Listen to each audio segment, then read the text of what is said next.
जफर मोतीवाला, अब आपने भी सुना है, यहाँ पे भी अभी गुफ्तगू सुनी, और ओवरऑल जो इकॉनमी पे डिस्कशन हो रही है उसमें कर्जों का बार बार जिक्र आता है। अब कहा जाता है कि जब तक इतना ज़्यादा कर्जा इस मुल्क के ऊपर है, आपने डॉलर में पेमेंट्स भी करनी है, हमारे हालात तब तक बेहतर नहीं होंगे जब तक हमारी एक्सपोर्ट्स नहीं बढ़ेंगी। लेकिन फिर जब एक्सपोर्ट्स बढ़ाने लगते हैं हमारा इंपोर्ट का बिल भी ज़्यादा हो जाता है। तो किधर, क्या ये कैश 22 सिचुएशन है या is there a way out, कि किस तरीके से हम इनको मैनेज कर सकते हैं? देखिए, कैच 22 सिचुएशन तो है, और यही कैच 22 सिचुएशन मुशर्रफ के टाइम पर शुरू हुई थी।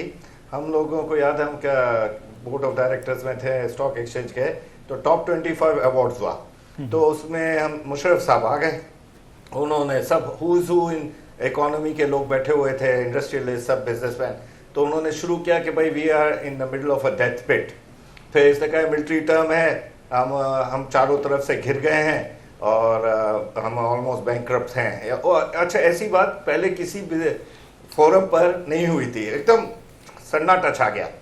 9/11 के बाद हमें जो जंग मिली उसके ऊपर बड़ी डिबेट है कि इसमें जाना चाहिए था कि नहीं, पार्ट ऑफ द सोल्यूशन बनना चाहिए था कि पार्ट ऑफ द, उसने थोड़ी इकोनॉमी को 6.5 बिलियन डॉलर तो खाली अमेरिका ने दिए पाकिस्तान को ये हैंडल करने के लिए, तो उससे थोड़ी पोजीशन सही हुई। खुद डॉक्टर साहब लेफ्ट ऑफ सेंटर के हैं आइडियोलॉजिस्ट, तो वो भी कह रहे हैं कि भाई वहाँ उस टाइम $100 का जब एक्सपोर्ट होता था तो $125 का इंपोर्ट था, 25% था। 4 फिगर आपको देता हूँ, 2 से 2.5% का इंटरेस्ट रेट, 60 से 61 रुपए का डॉलर, और आप जीडीपी पर जितना कहें कि भाई फेक थी, 7 साढ़े 7 की जीडीपी नजर आ रही थी, स्टील मिल भी चलने लगी थी। और सेल्फ असेसमेंट में टैक्स भरने के लिए मैंने अपनी आंखों से लोगों को लाइन में खड़े होते देखा है।